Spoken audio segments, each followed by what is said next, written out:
But the band would start playing, and he would, where we were sitting, it was pretty close to the field. So he would go down in front of the stands and start dancing when the band's playing. And I'm like, oh my gosh. I mean, how did he, and people would start throwing quarters at him. And so every time the band played, he'd go down there and just dance. I'm like, so that is the first time I'm So like, he's either going to be a football player or a really good stripper. One or the two.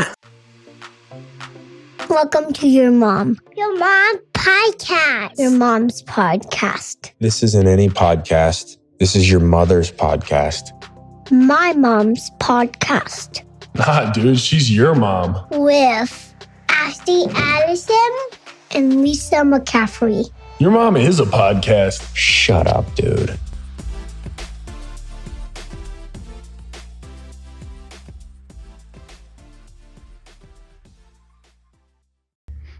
This has got to be one of our most anticipated episodes yet. So hello, everyone. Welcome to Your Mom. Ashley Adamson here, sports broadcaster for the Pac-12 Network here in San Francisco, mom to two young children, and Lisa McCaffrey, my better half on this podcast and in life, truly. 4 boys who all play or coach football, most notably Christian McCaffrey, yes, who is getting ready to play in his first NFC championship game with the Niners this weekend. Let's go.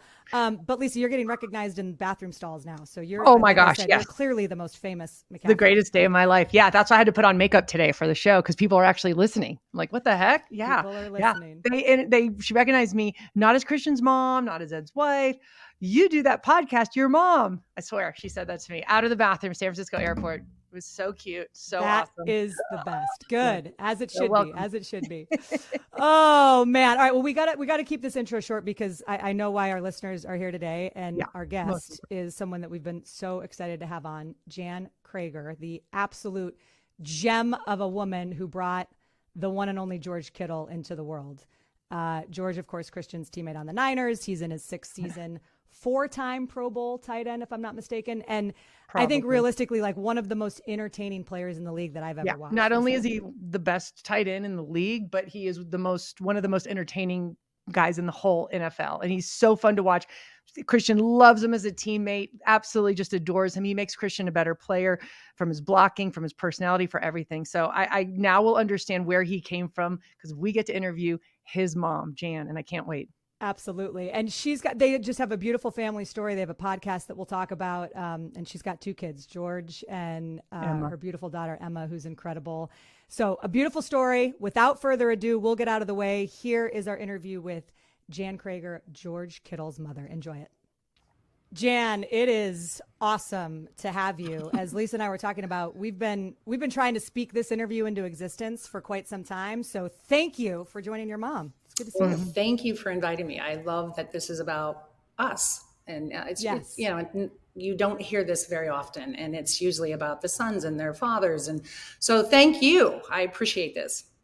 I love it. Well, we get to hear from Bruce, your husband, George's dad, and your daughter Emma quite a bit on their podcast, which we'll talk about later. Okay. But yes, this is about you, and I want to talk about. I just put it together, and I feel silly that I didn't think about this before we actually just sat down. But George and Christian clearly teammates now in the Niners, but they played each other once in college in the Rose Bowl. They did. In the 2015 season, and it was a really good memory for one of you. Yes, for Lisa.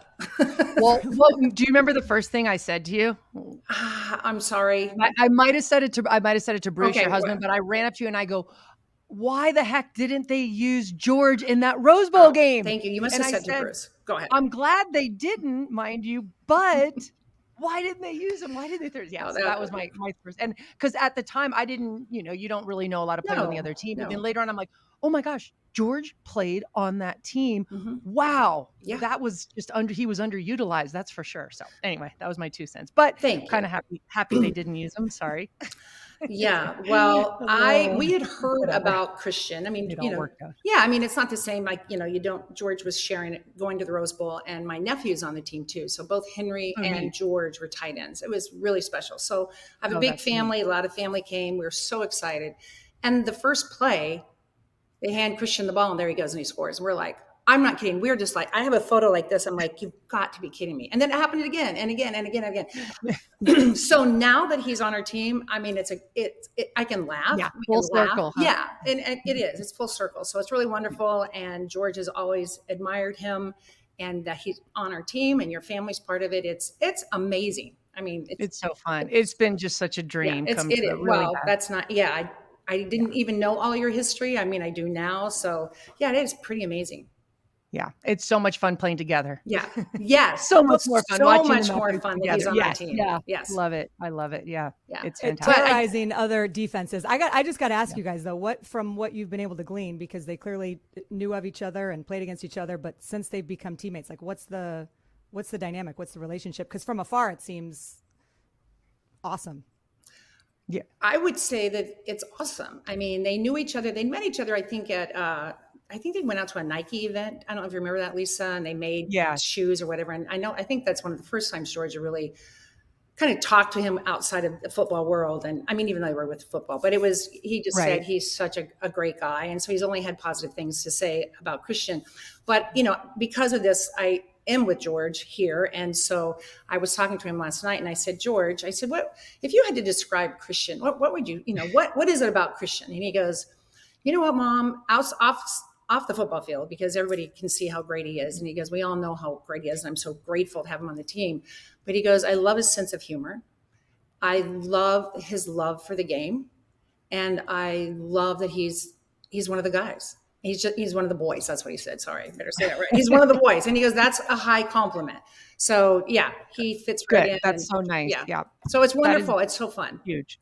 Yeah. Lisa was worried he wasn't going to have any friends. Yeah. And oh no, George said, I was like, oh, are they going to? I'm thankful that George didn't bully him first and foremost. So thank you for that. I think they were all so grateful.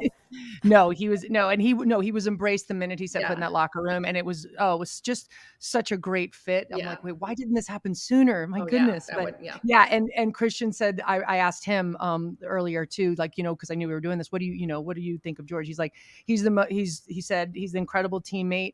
He's the same guy every day. He brings in such a contagious energy, and he makes coming to work so fun, which I'm so thankful for, because Christian has a tendency to get so focused and so serious. And then, he can look over at George, who's, lightening up or dancing and having fun. He's like, okay, I can go back to the fact that this is a game. I'm playing a child's game technically, but it's very important. Yes. But I can have fun. He allows him to have fun, and he needs that. So I'm glad that George noticed a sense of humor, because he does have a sense of humor in there, but sometimes it gets like pushed down because he gets so focused that I'm just so thankful. So, but yeah. And he also said that, George does all the dirty work on the field. And then, he has his star plays, but he is in the trenches every play, even the play he's not getting the ball. He is doing the dirty work. He's making those hard blocks that sometimes will spring Christian. And he is so appreciative of that. I can't even stand it.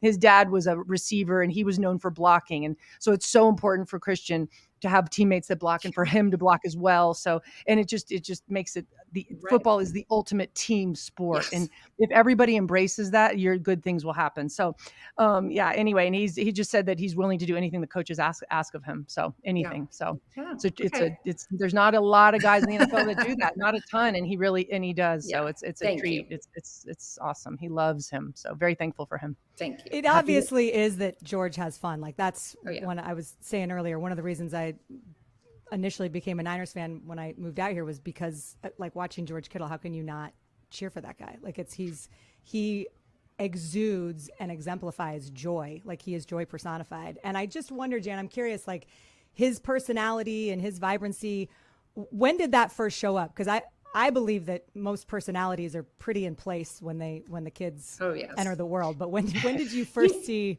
George's personality?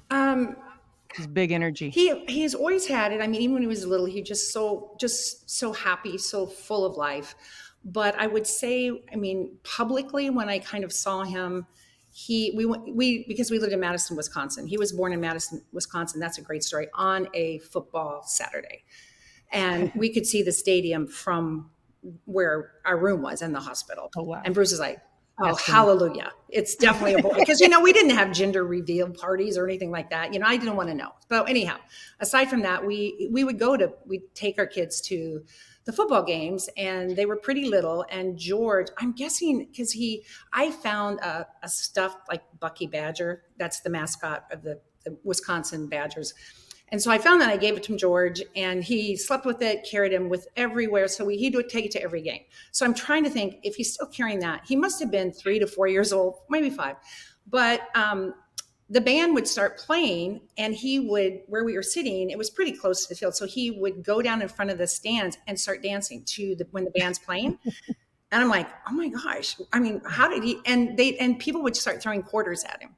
And so every time the band played, he'd go down there and just dance. I'm like, so that is the first time I'm So like, he's either going to be a football player or a really good stripper. One or the yes, two. right. But I'm just saying, I would never do that. Bruce, yes. And that's when you see, both of your kids, they have a personality of both of you. But that would probably be the first time when I'm like, I can't believe you are like bigger than life. That's what and it's not like he was like showing off. I mean, sure, there's a little bit to that, but he was just really having fun. And I love the confidence. And people just kept throwing quarters at it.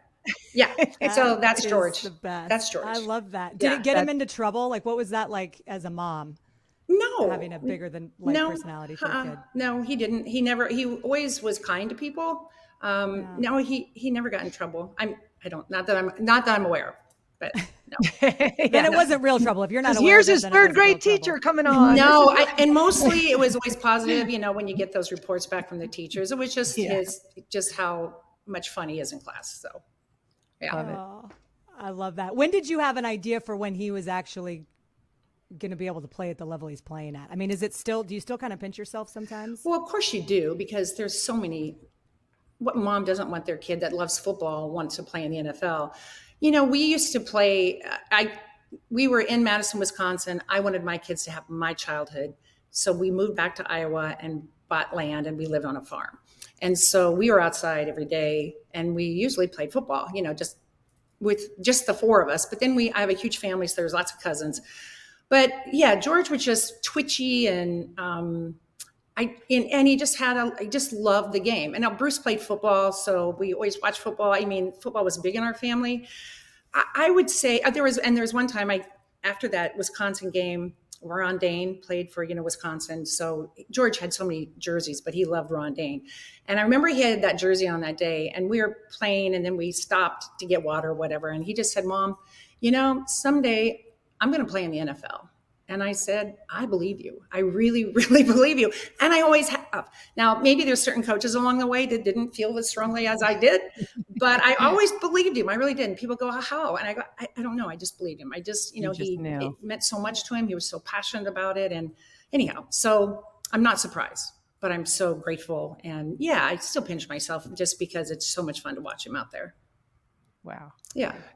You're one of 10 sisters. I am. Right? Yeah. 10. And where do you fall out of 10? I'm number 7. I'm number 7. Yeah. So. And do you guys all live near each other? Most of my sisters live in Iowa. That's where we grew up, on a farm in Iowa, and majority do. One lives in Colorado in Greeley.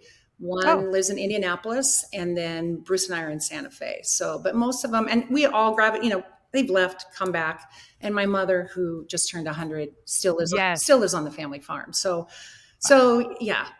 It was. By the way, your mother, I just have to say, we were at the game that you brought her to, and we saw her, and the first thing out of every one of our mouths was, she looks amazing. She is like a beautiful older woman. And then I heard she was 100. I was in shock. She looks so much younger than that. You guys, whatever you're doing, whatever you're drinking, I want some. I know it. It's amazing. And she has a sister. You have an aunt who's also. That turns 102 in February. Oh my gosh. Yeah. That's some good genes. Good genes, really good genes. Yeah. But yeah, I mean, it was incredible. And the 49ers treated her like a queen. They just threw out the red carpet. It was amazing. Brought 3 of my sisters came. Yeah, 3. Trust me, they all wanted to come, but we couldn't all fit on the plane. So that's a lot of sisters. It was George and Claire's idea. They had wanted her to come before, but with COVID, and she's was 99 at the time. And she was very cautious, and my sister, I have one sister who lives with her, and Amy was, just very cautious, didn't want her to get COVID. And so she had said no before. And then George was like, listen, this is a huge weekend. And it was also, and Ashley, or you brought this up, that Emma got engaged, and we knew that was happening. So it was incredible. We had the best weekend. But yeah, my mom's 100. She's had 100 birthdays.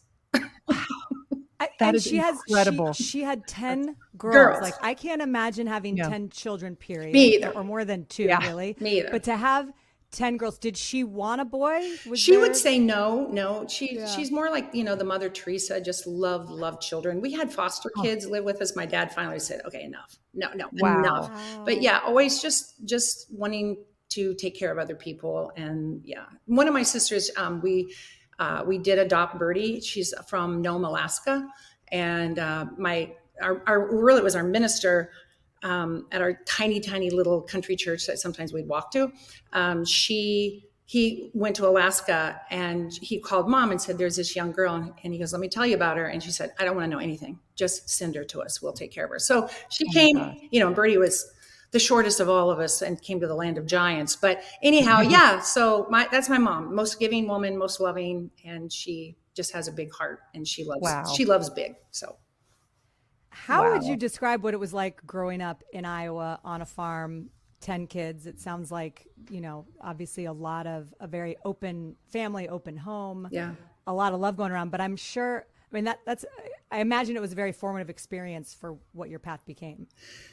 Yes. I didn't know any other. I just feel like I had an idyllic childhood. It was, my mom and dad were around. My dad was a farmer, so we always knew where he was. He wasn't that far away if we needed him or wanted to see him. We could just run across the field. We had, any kind of animal, any pet. We had, horses, ponies, cats, dogs, chickens, you name it. We had, raccoons. I'm the one that always brought those home. But yeah, I'm not saying I had the perfect childhood, but it was pretty darn close. Yeah. Very loving. So my parents were always there. And my dad could have played football. He played college, and then he was asked to play for, at the time, the Chicago Cardinals. That's how long ago that was. Wow. Yeah. And a couple guys said, look, you're going to make more money if you're farming, and you're going to get the, heck beat out of you, because, their leather hats. Well, they didn't make money, and they didn't have equipment, but it's so cool. My dad was number 85. Isn't that amazing? Wow. I know. So we have a photo of all his gear, and I gave that to George one time. But yeah, and my mom played basketball. So I come from a very sports-minded family. That was. And did you play basketball as well? I did. I played basketball and softball at Drake. At the time. Oh yeah. At the time, it was really crazy. This is how long ago it was, and how small my school was. I graduated with 42 in my high school. And people go, 4,200? I'm like, no, 42. So it was really, really small. But we were a powerhouse in, girls athletics. I know they call it women. I'm like, no, we were girls athletics. But they didn't, when I was being recruited, we didn't even have film to share. We had to ask another school for some film.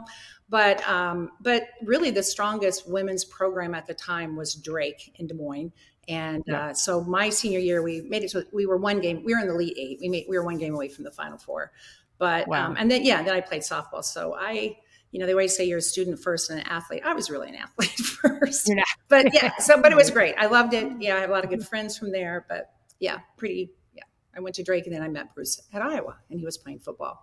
He'd graduate. And then, how did you meet him? I went to graduate school, because I'm like, what am I, you're out of college, and you're like, what am I going to do? Right. So I went to graduate school, and 2 of my other sisters were at Iowa. So we found a place together. And then just decided we should go to a football game, because I never went to football games because I was always playing basketball, maybe a couple at Drake. And then, so I went to the football games, and, the players are now way too young for me. So I'm just kind of scanning the coaches, and Bruce at that time was an graduate assistant. And so I saw him. There. I don't know what happened, but did you lose me or no? There we go. Okay. Yep. Got it back. And so, but anyhow, at the end, after the season was over, my sister was dating a guy who was in an intramural basketball team. And then Bruce was watching his friend play. We went out to like a little pub afterwards, and we're talking, and I put it together that after a couple beers it took me, but I'm like, you're the guy I've been watching through binoculars at the football games. I was moving to San Diego, and then I'm like, so here I am. married 38 years, and Emma and George. Wow. I mean, that is one of my take a favorite sip of love your stories wine. ever. Well, I'm going to take a sip I'll of take your some wine. water. I love that. Okay. So you go to a football game and you're like, okay, the players are too young, but what about the coaches and the binoculars, and you scout your husband? I mean, that's good for you. I love that story. Thank you.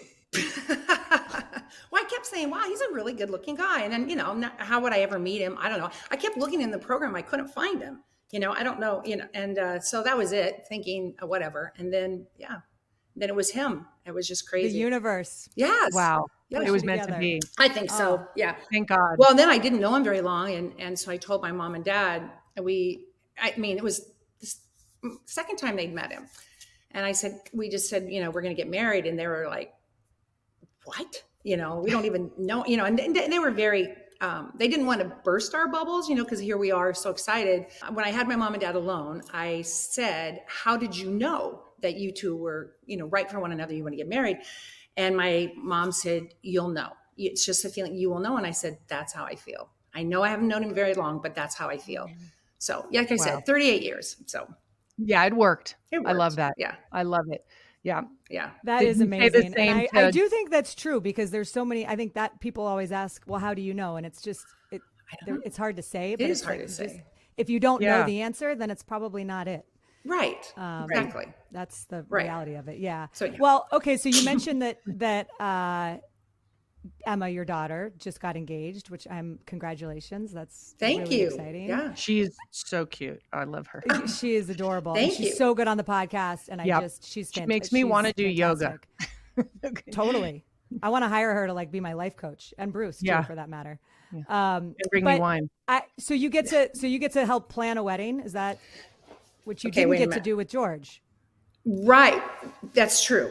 But Emma, you know what? She's 32. Right now she's like, Mom, you know what? I'm not really thinking about it.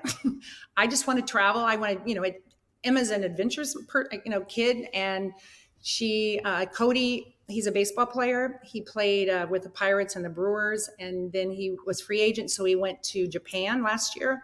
So she went over for a month.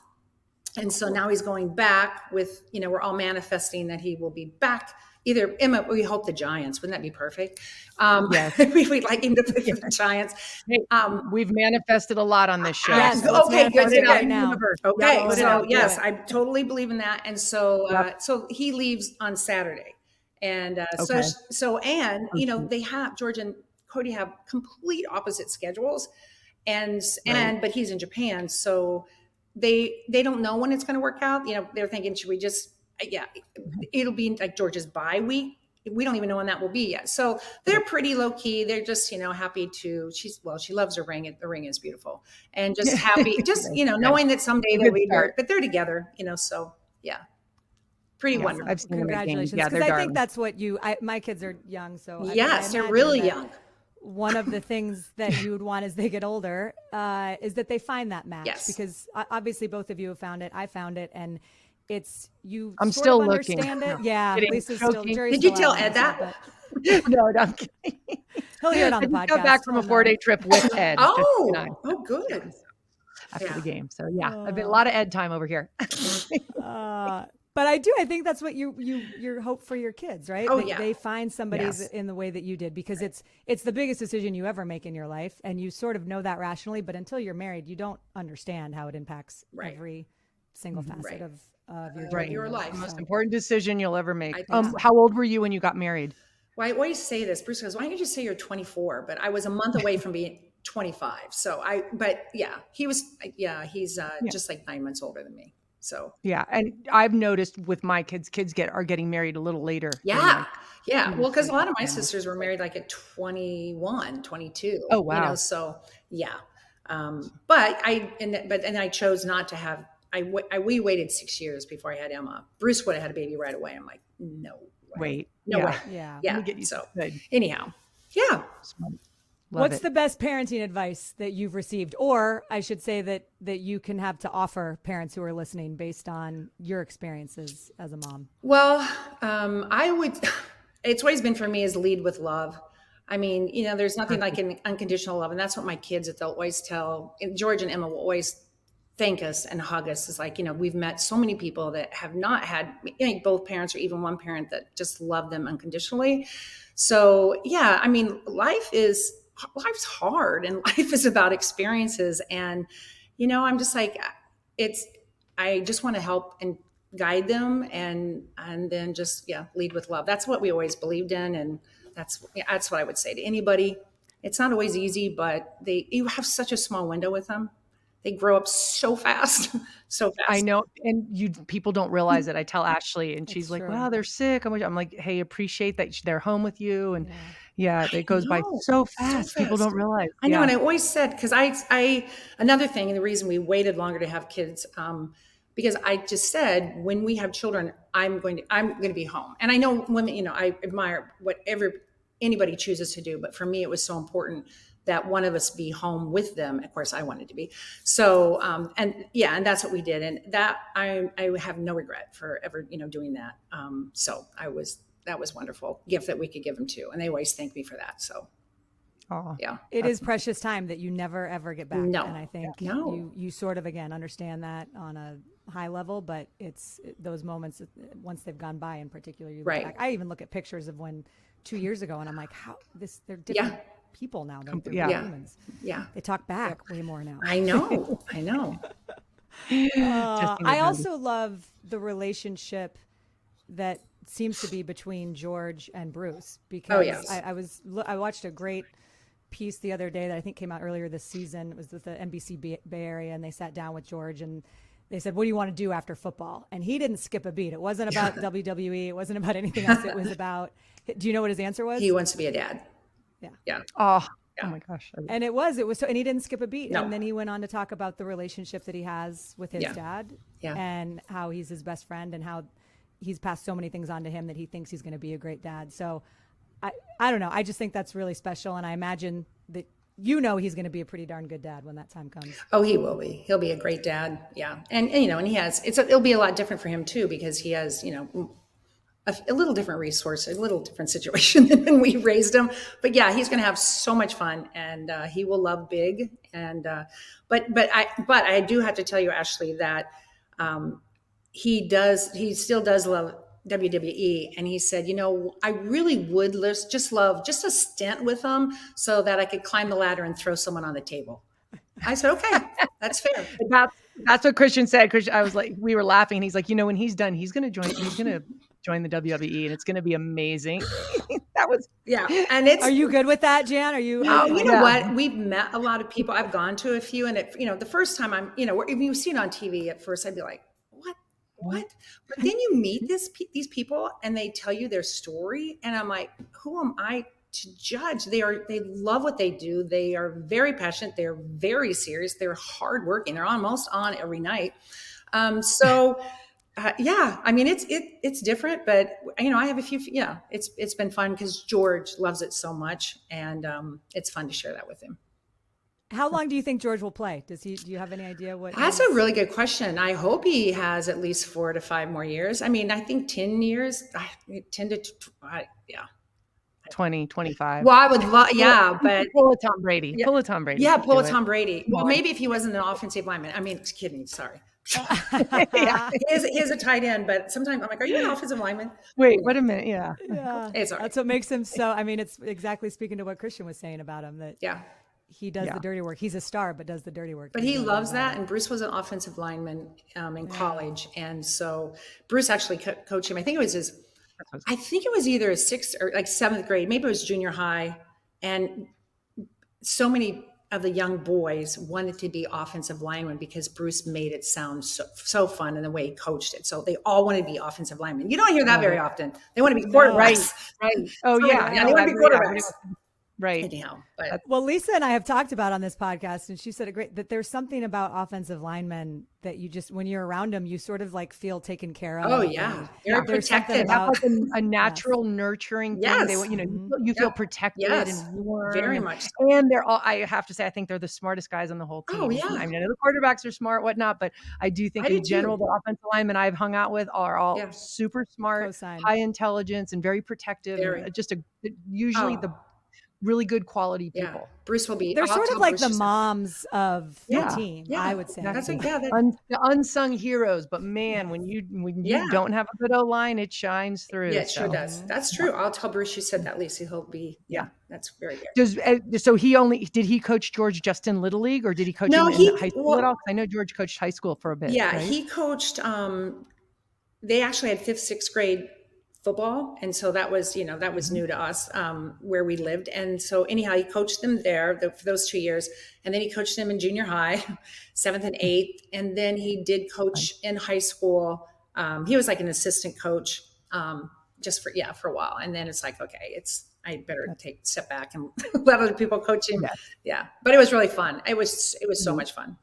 But and That's he's still really involved. I mean, I think Bruce? what's so cool. Yeah, Bruce, just in terms of him being able to coach him from a mental standpoint, which is what I really want to ask you about that, because I think that was one. And let's talk about the podcast that Bruce and Emma started, Hidden Pearls. If you are not subscribed, go subscribe right now. I've been binging a lot of the different episodes. It sounds like they started it, like 6 months into COVID? Yes. And the thing that is amazing about it is that, George joins fairly often, but they have all these different guests, and it's not just about football or what's going on, what happened that week, or what.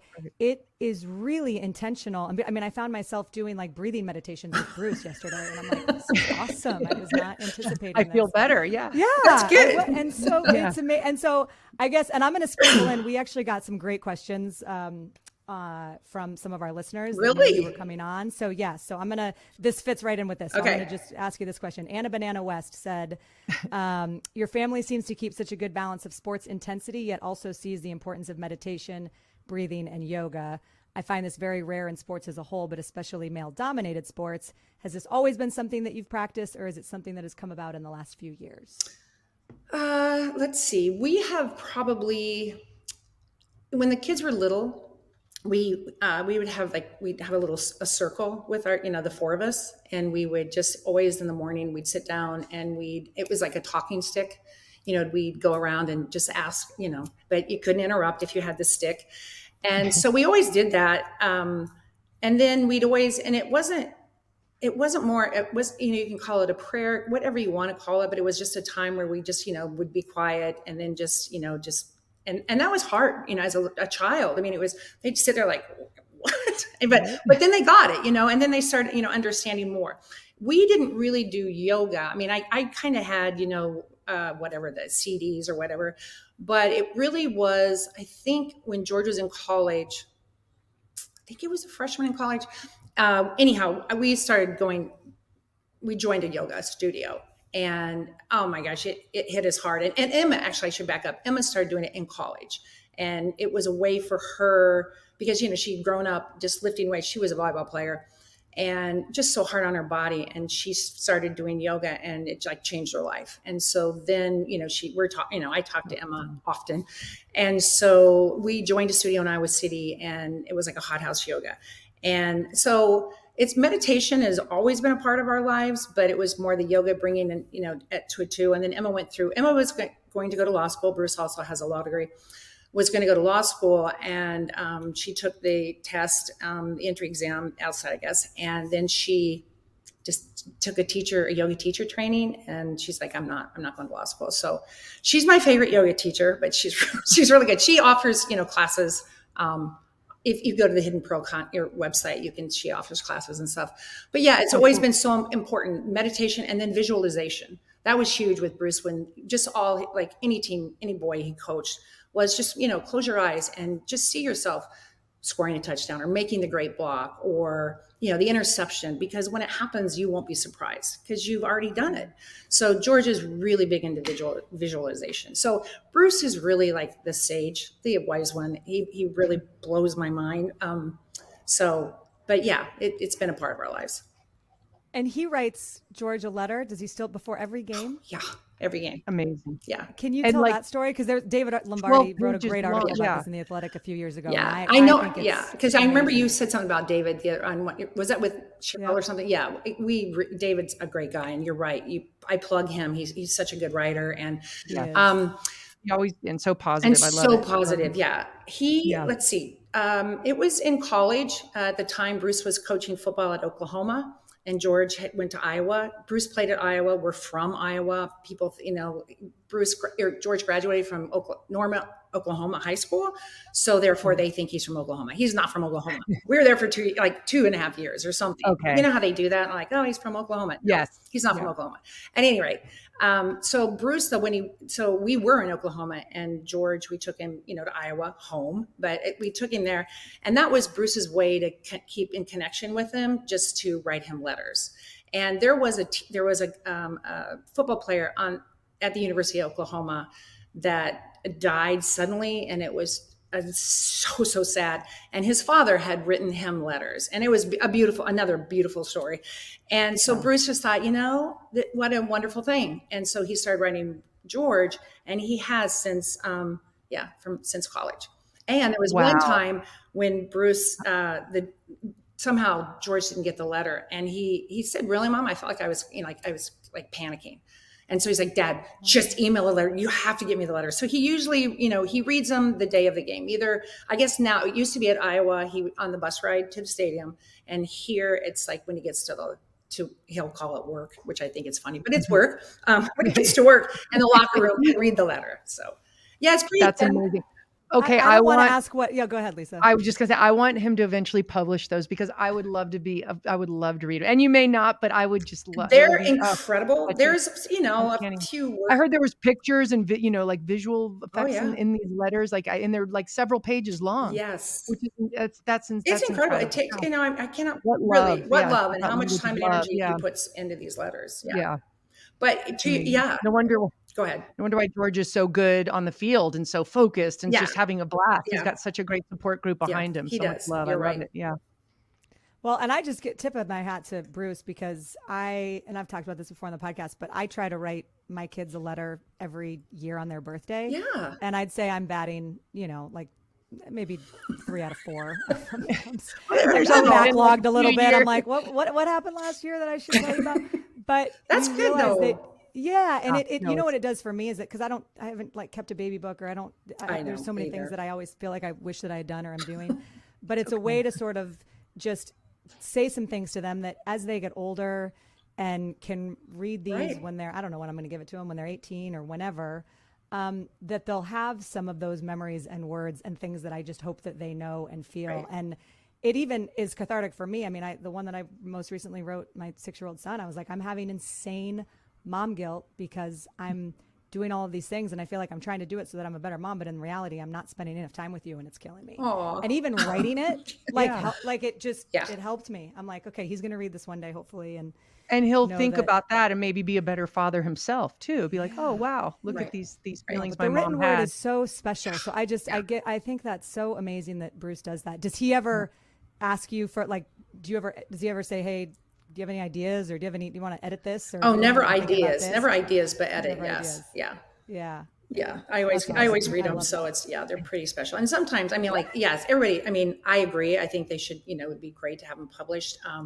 There's a lot of, words that go flying that maybe. Oh, really? Yeah.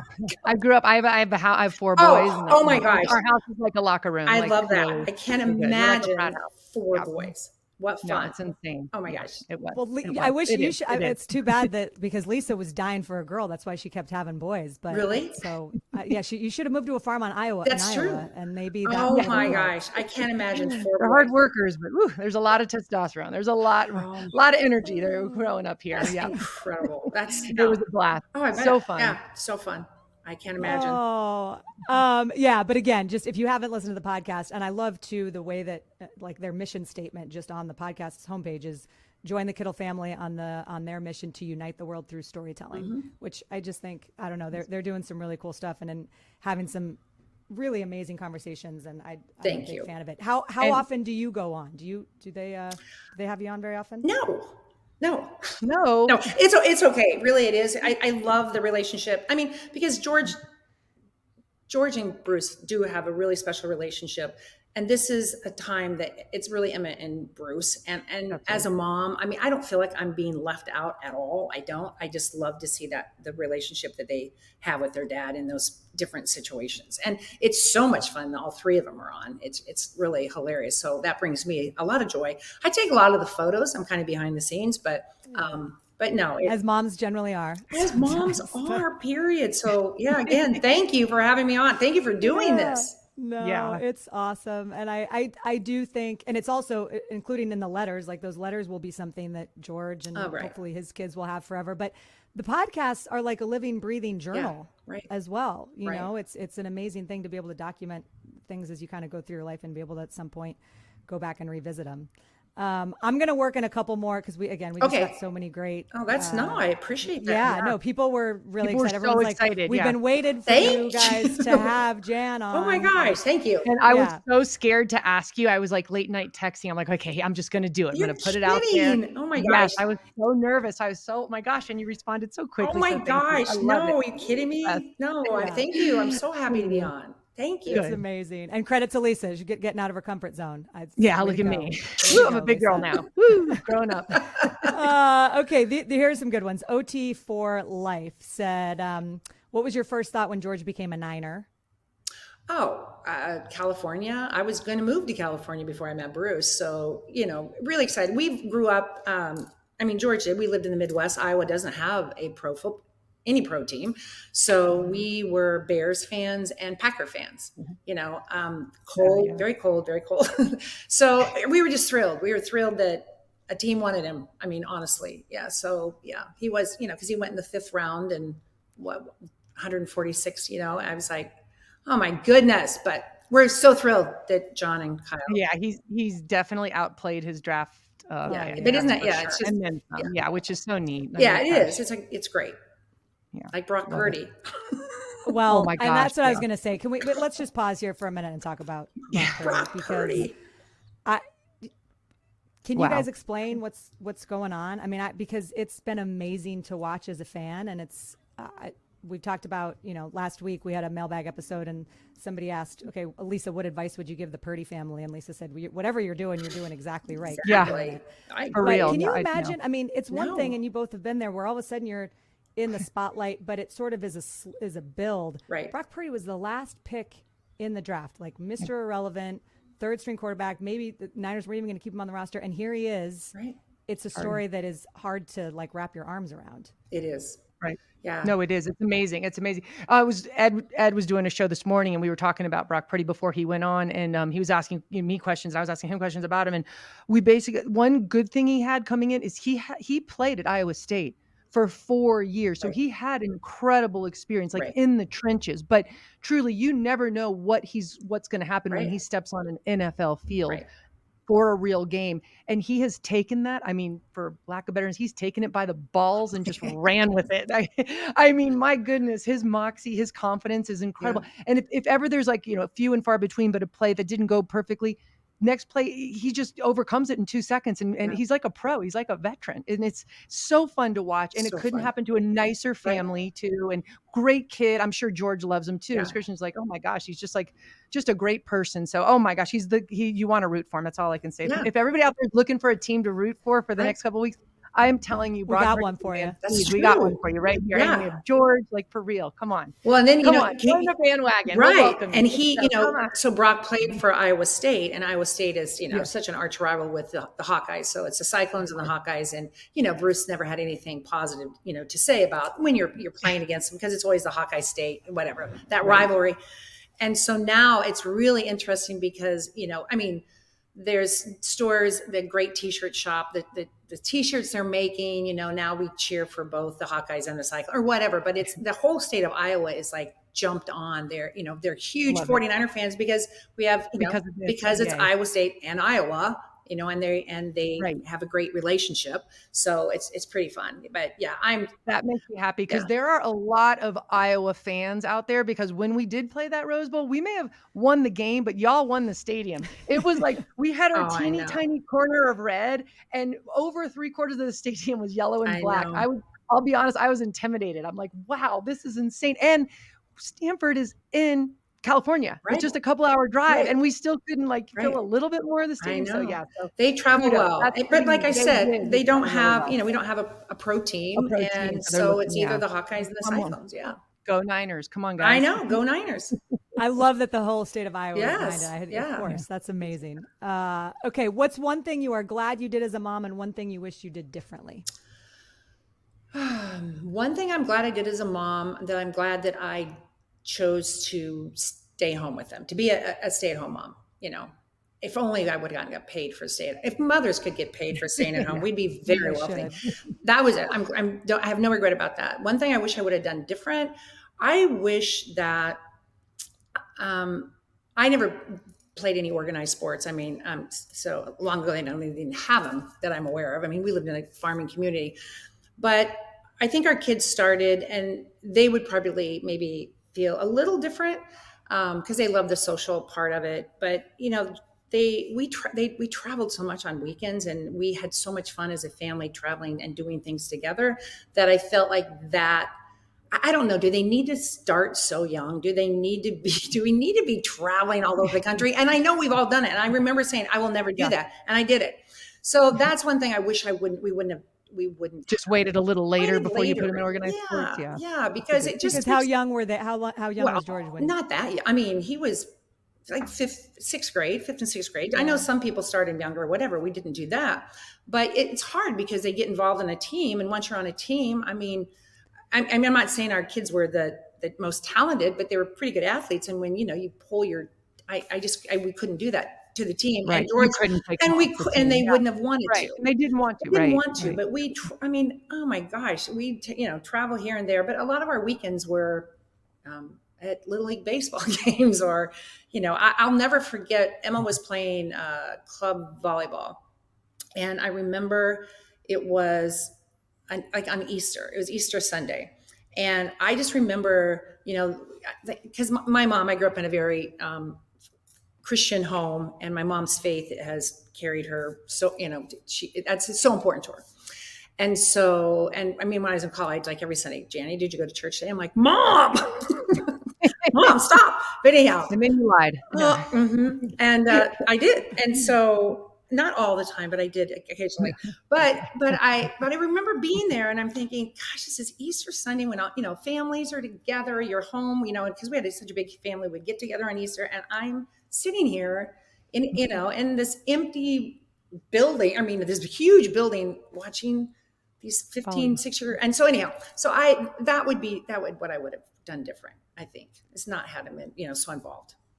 Because I think that's great advice, because it's hard when everyone around you is all of a sudden. Exactly. I mean, I've got a kindergartner, and it's like everyone's on ski team and everyone's doing 3 different sports, and I'm like, well, and then wait till they go to when they're in college and you know, get real jobs and whatnot. Then you're like, the times you're together are so few and far between. Right. We had all 4 boys at the last game. We had our family. I literally took a picture. I'm like, well, here's our Christmas card, because we never get together. I know. It's sad. It's sad. So I know I agree with you. That's a great. But I don't know, you know, yeah. And I'm not judging what other people do, but I was like, why? I mean, why do they have to play that? You know, they're that young. On Easter, I don't know. or whatnot. Yeah. You're right. That's a good. No, I think that's poignant advice, because it does feel like you're going to get left behind, but in the reality of talk about those precious moments. Right. Okay. I've got a couple more of these, and then I've got one last thing for you. Do you have your phone near you, by the way? I do. Okay, great. Is that good or bad? Not, yeah. And good. We want it bad. I've got one more. This was my favorite question that was submitted by one of our listeners, Jay Mancini Artworks. Mama Kittle, if you could go back and get a tattoo the night before your wedding, what would it be and where? I know this person. Oh, you do? Yeah. Is it your burner account? No, I did not even know he listened. Oh my gosh, that's so cute. I love it. Well, I ended up getting the tattoo that I would have gotten, but I have, because I'm number 7, you know, in line, and my mom is lucky. I always wanted lucky 7. And so I would tattoo that, and I have it. It's, you know, no, it's like right here, but that's where I have it on my forearm, so I can always see it. And then, you know, our family does have tattoos. We like tattoos. Yeah. So love it. Good question, but I've been trying to that is a great question. And by the way, did I just realize, is that Justin Mancini? No. I don't No? think well, maybe it's I don't know. I have to go back and look. It may not be Okay. the Mancini. Justin that I Mancini think. was Okay. a friend of mine in grade school, so I don't know if No. that- The one the artwork. He does artwork here Yeah, he locally. does artwork. Oh, Okay, but well, yeah, either we all Justin have Mancini, tattoos. you're getting a plug right now. Great artwork. Yeah. check him out, 'cause By that the was way, a great go question. if that's the one, his artwork is so cool. He does it on walls. It's so neat. Oh my Okay. gosh. All right. I'll Anyway. look him up. Looking at it All right right. now. Yeah, Go check But that thank out. you for the question. That was a great question. Yeah. Okay. Love it. Jan, Yes. look Yeah. at your That's so phone good. because Okay. I'm going to send you something real quick. And as you're pulling your phone up, the question that I have for you is, what do you think your kids would say is the best part about having you as their mom? Oh my gosh, you make me cry. That I have just always loved them and been there for them. But they always say you're unconditional love.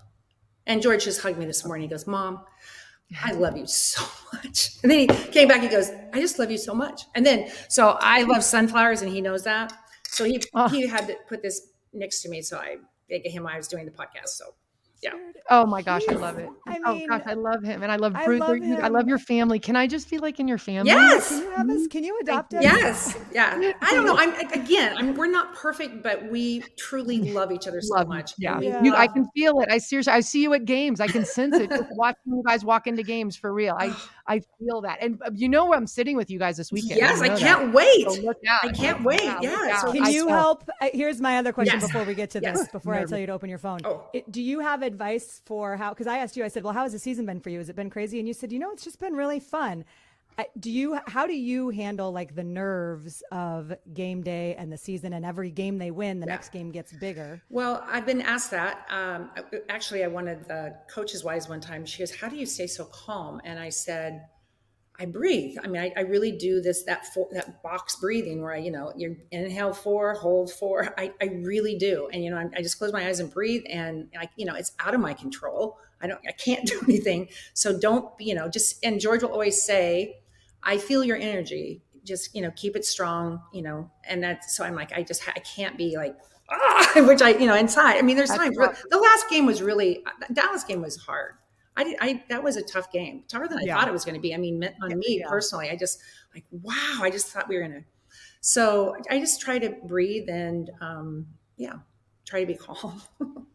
Perfect. That's good. I love that he said that he can sense your energy, because I think that sometimes when I get too stressed, I'm like, okay, this isn't doing Christian or the team any good. It's not helping. So I might as well be, like you said, be strong. Right. And then I try to like visualize a positive play or a good play. That does help, but I got to incorporate the breathing. I'm going to watch you this weekend. So I need to incorporate that. Breathing. I'm going to send you a great, I've got the Hidden Pearls podcast with Bruce teaching the box breathing. So I'm going to send that to you. I haven't listened to that one. I want to hear it. Yeah. Yes. But I do know when we were texting after the game, you said, I feel like I just played. Like it's exhausting. It's exhausting. And then Emma also, like every game day, she does like a yoga sequence. And before the last game, and it's so simple, but it's so wonderful. It's just your legs up the wall. It's so calming. And I did that before the game because I thought I do her, I do whatever she puts out there. I do it the day of the game. And it really does help me. I mean, it really does. So that's good. I usually run, and sometimes I can be more energized, but it does help. It does help. But I like the feet against the wall.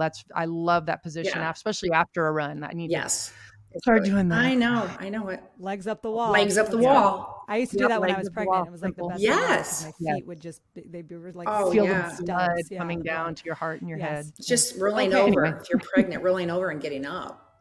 Yeah. That's like your workout for the day. Yeah. A humpback whale. Like, all right. Yeah. Here we go. Right. Okay, Jan, pull your phone out. Okay. And I know you, George obviously had some nice things to say to you this morning, but he had one other message. Oh, no. Text it too. So go ahead and play it. So go to what? Yeah, I just texted you. Oh, geez. So popped up. Oh my gosh. Okay. I am such a sensitive person, so I'm probably going to cry. Okay. It's loud. Hey guys, George Kittle here. What is one attribute that I love about my mom? Well, I know for a fact that my sister's going to talk about her unconditional love, or we both should. And I could say that about a lot of the things that she does, and everything's out of love, as your parents should do, but she does that pretty well. I'm trying to think. Something that my mom does, incredible, that she's done my entire life, She's just always been such a encourager of me and my dreams and my imagination. And I can remember since ever I was a little kid that she would always encourage me to dream big, to play with my action figures, to pretend I'm on different planets, just use my imagination, let it run wild, and just to see where it let me go. And I've always appreciated that because I kind of use that and I imagine all these awesome football plays that I might be able to do on the football field. And while I might not be able to do all of them, sometimes I do some crazy stuff, and I feel like that's because I'm imagining myself doing even crazier things. So thank you, Mom. I love you so much. Thank you. Okay, that was lovely. I mean, I just love that you you encouraged taught him to and- dream big. I- Oh my we God. did. Look, and it's coming to play. I know. So it's Thank fun to you. watch. It is coming to play. That was very nice of you to do that. Thank you. You're not done yet, though. Oh Sorry, you my got another gosh, one. Emma. Oh my gosh. Yeah. You're sending me It's a another good thing one? you only have 2 kids. It's a good thing you don't have 10 kids because No would be a really kidding. long podcast. I It's been a know. really long episode. I just texted the second one to Okay. you. Hi, Mom and other moms. Mom, we're not going to cry. So there are so many things that I appreciate about my mom, and I could go on and on talking about her. But the thing that George and I always say when we get asked this question is, what do we appreciate about our mom, is her unconditional love and the way that she has taught us how to love.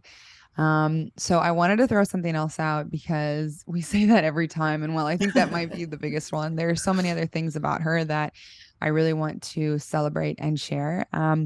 So one of the things that I so love and appreciate about my mom is how artistic she is and how creative, and how art and expression has always been a really big deal to her. And through her photography, through her, taking us to different art shows, through expression, through the way she dresses. I think my mom has the best style.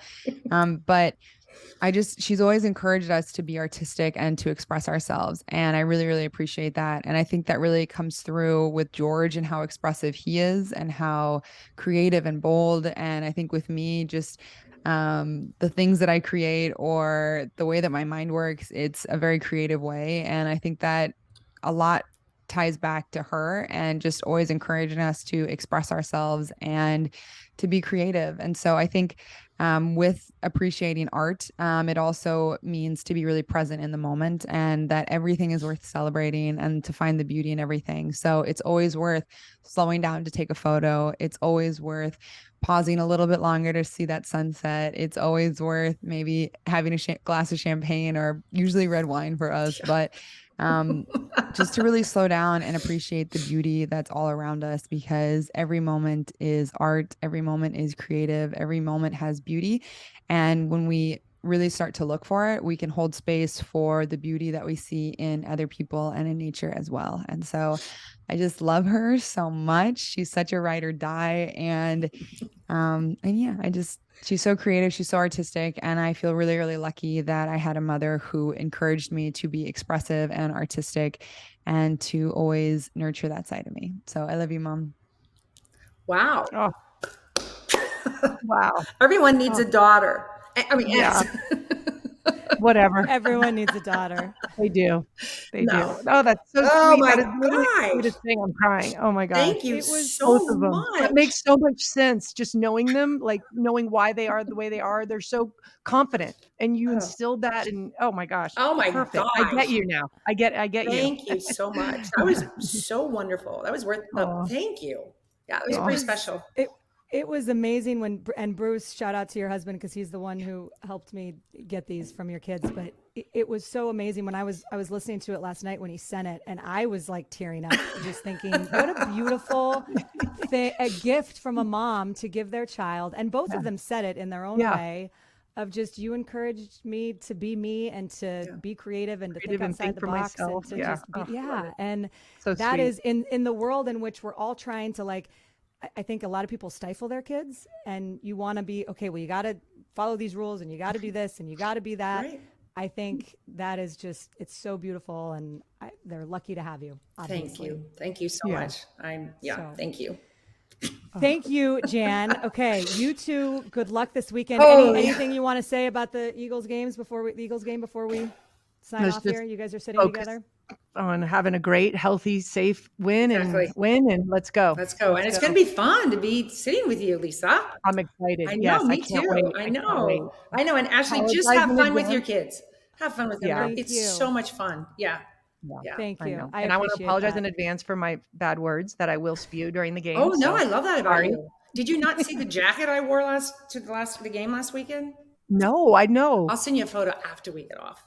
Okay, good. I can't wait. Maybe you'll have to bring it. I'm going to have to wear it this week if it says what I think it does. It does. Bring it. Bad words are allowed on the podcast, by the way. If you want to. It says 40 fucking Niners. That's on the back of the cup. Game on. Game on. And it's like a letter, it's a letter jacket like you get in high school. Right, of course. Yeah, I love that. And it has a huge San Francisco, I think, helmet on the front. A good friend of mine, a photographer in Agora Hills, right? Malibu area. They went to the Rose Bowl, that big thrift market. Okay, right. And he sent it to me. We were on the way to the game 2 games ago. And he sent it to me. He goes, Jan, look what I just found. I went, oh my gosh, that's incredible. Thinking, oh, gee, would it be appropriate to wear it to a game? I want to say that. And I said, oh, it's really cool. I don't know. Because it was kind of pricey. And so, because it's vintage. And I said, oh, thank you, but it's okay. And so the next photo, it's his wife wearing it. I went, you guys bought it? That's incredible. I'm so glad. I went and visited them last week and they gave it to me. They said, we got it for you. So I wore it to the game and I had so strong energy. I know so many people came up to me and go, oh my gosh, can I take a picture, of your jacket? I'm like, oh yeah. That's incredible. I love it. Yeah, so it's a great jacket. I know. I don't know. Philadelphia fans are pretty rough. I don't know if I was going to bring it there. I just don't want anything to happen to it because it's such a great. It's so cool. But I'll send you a photo as soon as we get off. Okay, I love it. Please do. Philly's no joke. I'm sure you guys have been to that. Yeah, we've been there before. Yeah. But if we come out and score right away, and then they should be quiet, and that's what happened last year. I'm going to channel the Christian McCaffrey against Iowa energy. Yes, perfect. Just score early, score and now often. we have George on our side, same side. We have Christian. We're good. Perfect. Exactly. Thank you so much. I really enjoyed this. I'm usually not on this side, so it was. Really I love nice. it. Thank you. You should be on this side. Okay. That's going to be my feedback to Bruce and Emma. You need a bit more Jan. Okay. More Jan. Thank you. Other than that, it's perfect. Thank you. Good luck this weekend. Thank you. See you. She was amazing. And Lisa, I hope that line about everyone should have a daughter didn't really stick in your heart a little bit. Because I gotta go. You got Christian, which, as you said, he would have been a great daughter. He would have. Yeah, I think that you said that. Yeah, I would have. One of 10 girls. I just can't process. I can't even imagine. And their mom just turned 100. That's the whole thing is just amazing. And her sister's 102.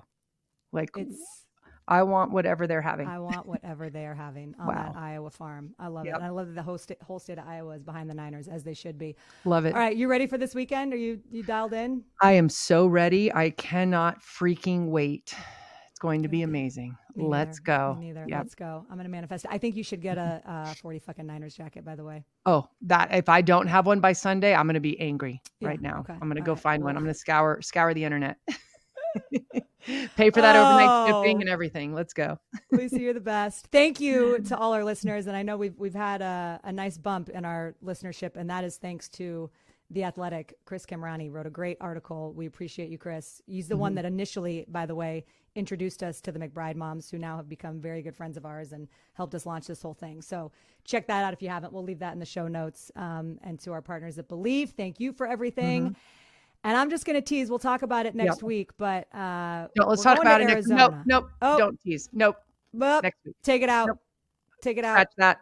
Rewind. That from the record. We'll talk about it next week, but there's a big surprise coming. We'll talk about it next week. Big surprise coming. And also, we have an amazing guest lined up for next week, which, Lisa, I don't even know if you remember this because we booked it so long ago. Yes, I do. Well, I saw on my email, so I know. Calendar invite. So good. Yep. We can talk about that one. Yep. All right. We love you, everybody. Be sure to subscribe. Check us out on YouTube. And most importantly, go call a mom and tell her you love her. Go Niners. Go Niners. Go fucking Niners. Welcome to Your Mom. Your Mom Podcast. Your Mom's Podcast. This isn't any podcast. This is your mother's podcast. My Mom's Podcast. Nah, dude, she's your mom. With Ashley Addison and Lisa McCaffrey. Your mom is a podcast. Shut up, dude.